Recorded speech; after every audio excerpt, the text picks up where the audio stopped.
Presidente, bom dia a todos. Vou tentar ser breve.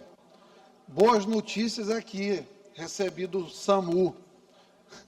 Nunca na história do SAMU recente houve tanta mobilização quanto está tendo hoje, apesar dos problemas de escala que estão tendo lá dentro.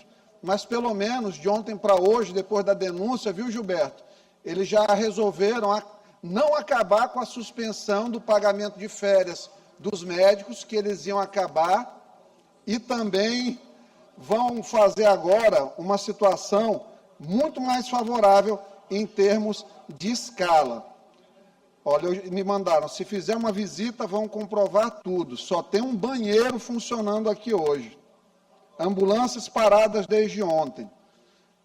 A gestora, chamada Dominique, ela ficou preocupada porque essa situação do SAMU de São Luís já ensejou uma operação da Polícia Federal em Goiás, por conta da mesma questão da maquiagem das ambulâncias, no sentido de uma ambulância trabalhar como se fosse mais de uma. Então, nós vamos encaminhar isso aqui também para a Polícia Federal, para que a Polícia Federal tenha a sua condição de investigar e ver se, de fato, nós estamos falando uma coisa que é verdadeira ou não. Olha, eu vou subir à tribuna, porque nós vivemos um momento aqui, nesse momento, que nós vivemos esse período em que o judiciário, ele cada vez mais está extrapolando das suas atribuições. Moralidade cada vez mais se perdendo por alguns, e macula os bons. Ontem vocês viram mensagens do Daniel Vorcaro no celular do Dias Toffoli. Esse Dias Toffoli aí está provavelmente com os dias contados, porque eles vão entregar um lá em cima para Cristo. Mensagens com Daniel Vorcaro mostrando intimidade. E ele não se deu por suspeito, apesar disso ter sido arduamente levantado. Então, temos isso. Temos um contrato que Alexandre de Moraes resolveu sublimar, de 129 milhões, da esposa com o Banco Master, que está lá normal, a advocacia administrativa legalizada no STF. Aqui nós tivemos uma declaração, presidente, do presidente do tribunal, o desembargador Frois, que me chamou a atenção, que eu peço que o desembargador Frois, de maneira muito humilde, inclusive, faça uma reflexão. Abre aspas, ele disse naquele vídeo dele, olha, essa aplicação rendia 3 milhões e está rendendo agora 15, depois ele continuou, que eu não tinha visto todo o vídeo, não foi divulgado todo o vídeo no primeiro momento, eu estou fazendo isso para pagar as indenizações de vocês.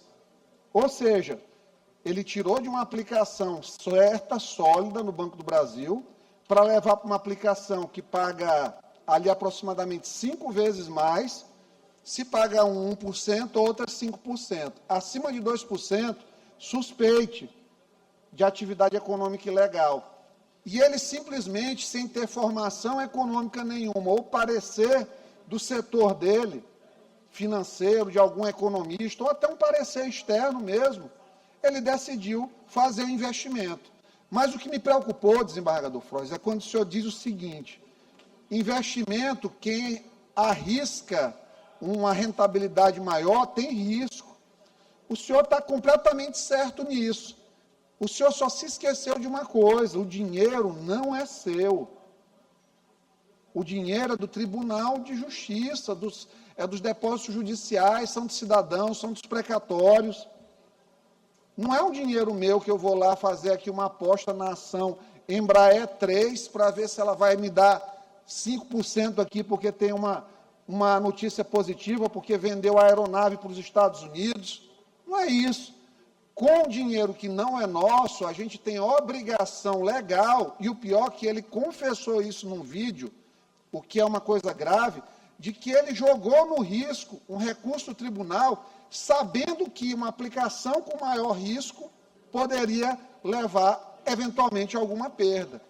Eu torço para que, de fato, o BRB não quebre, para que as pessoas não fiquem impactadas, mas fica só esse pedido de reflexão ao presidente Frois e aos próximos que forem presidentes, lembrar que o dinheiro do tribunal deve ser administrado de maneira conservadora, com retornos dentro da média.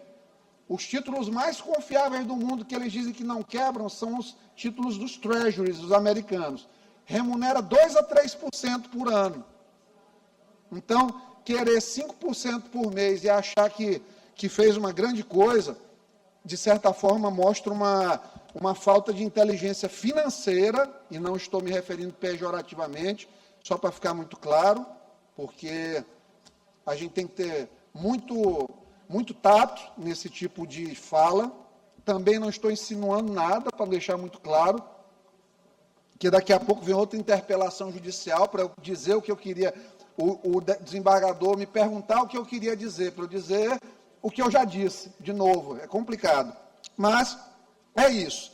E em relação ao primeiro grau, ontem surgiu uma matéria que mostrou o juiz Douglas de Melo Martins, que de vez em quando acerta e de vez em quando erra. Mas ontem ele passou bem do ponto.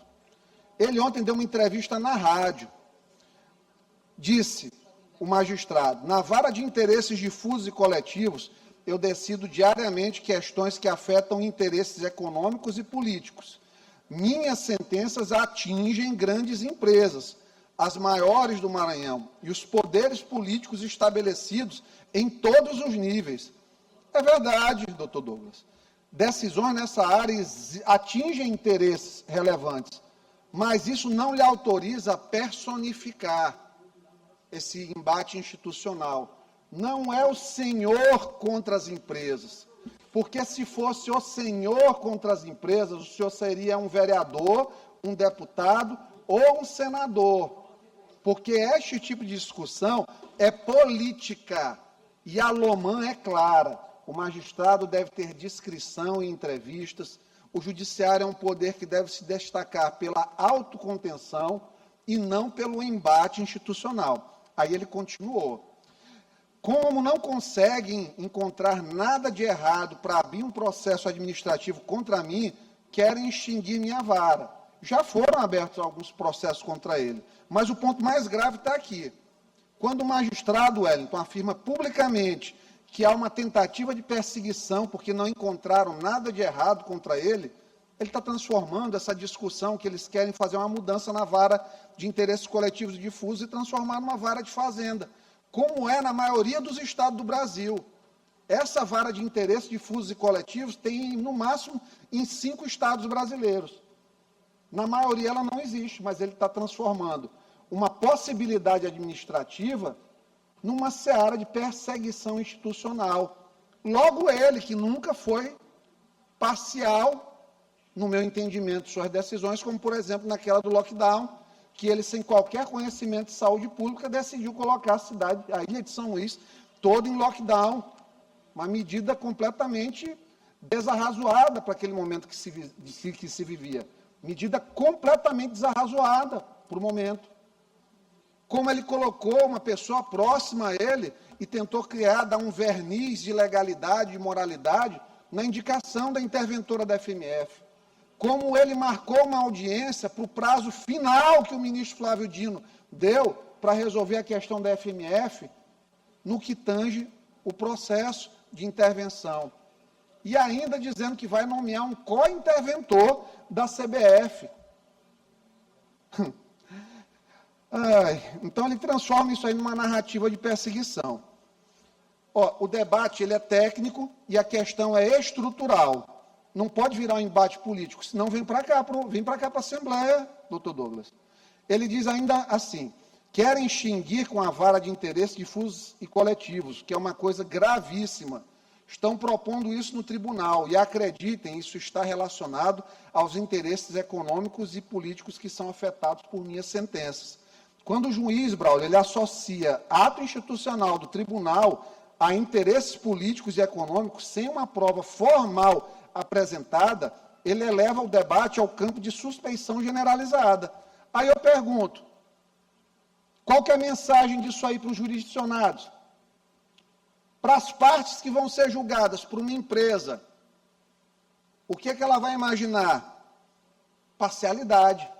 E que mensagem isso transmite ao próprio judiciário e do judiciário para a sociedade?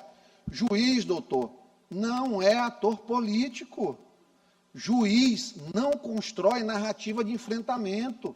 Juiz não faz comício na UNE dizendo que derrotou o bolsonarismo, como o ministro Barroso fez. Juiz decide nos autos.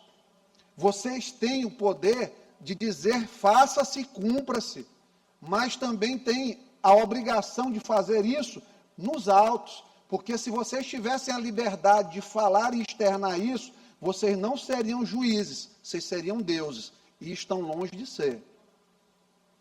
Sua Excelência também disse, meu papel é julgar, eu decido, eu procuro fazer isso de forma fundamentada. Perfeito, é o que se espera do senhor e de todo juiz.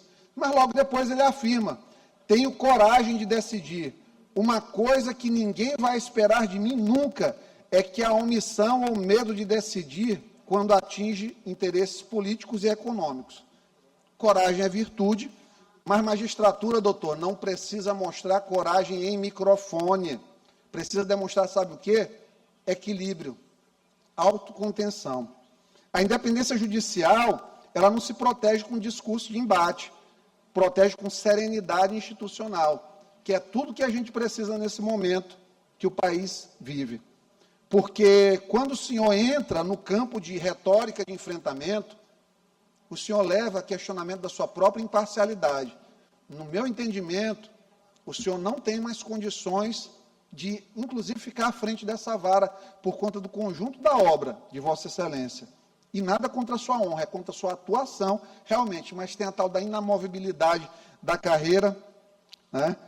Se houver proposta de reorganização da vara, que ela seja discutida tecnicamente, com dados, estudos e transparência.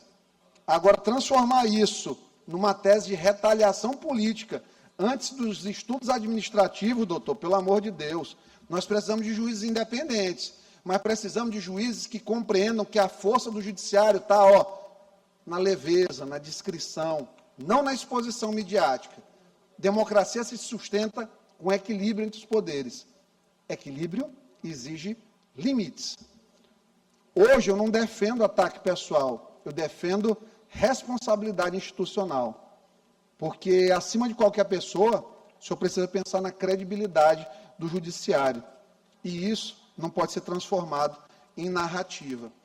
Então, fica aqui a nossa preocupação. Um juiz que vai a uma entrevista de rádio, imaginem, um juiz que vai a uma entrevista de rádio, dizer que está sendo perseguido por forças ocultas, que ele não aponta quais, de maneira inclusive abstrata, que, por exemplo, se isso fosse num processo que ele julgasse, em alguma vara civil ou criminal, ele ia dizer, olha, não tem elementos aqui para apontar a veracidade, o peticionante não trouxe aos autos prova de que isso aconteceu. Da mesma forma. E se o senhor quiser, doutor Douglas, se tiver alguém lhe pressionando a decidir contrário à verdade, ao que é constitucionalmente correto, eu me ofereço, eu estou ao seu lado para lhe dar voz, porque a voz para a sociedade, ela está aqui no parlamento. O judiciário é para o equilíbrio das relações, mas para verbalizar, para fazer a política, tem o parlamento. Então, isso aí, se alguém estiver lhe pressionando, pode contar comigo. Caso contrário, mantenha-se nas suas sentenças, nos autos processuais, que isso vai lhe tornar um juiz cada vez melhor. São os meus votos.